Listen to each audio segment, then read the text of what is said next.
আসসালামু আলাইকুম গাইস, সবাই কেমন আছেন? আশা করি সবাই ভালো আছেন। আমিও ভালো আছি। তো আমাদের বাসার সামনেই হাই স্কুল ইকলেশিয়া আদর্শ উচ্চ বিদ্যালয়। একসময় স্কুলটা আমিও লেখাপড়া করেছি। তো দেখতে পাচ্ছেন কত সুন্দর। তো সকালবেলায় আমরা হাঁটতে বের হয়েছিলাম, স্কুলের পাশ দিয়ে যাচ্ছি, ভাবলাম একটা ভিডিও করে নিই। ভিডিও করতে ভালোই লাগে।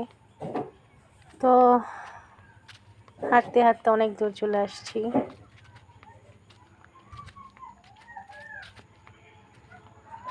অনেক সুন্দর একটা পরিবেশ, মেঘলা আকাশ।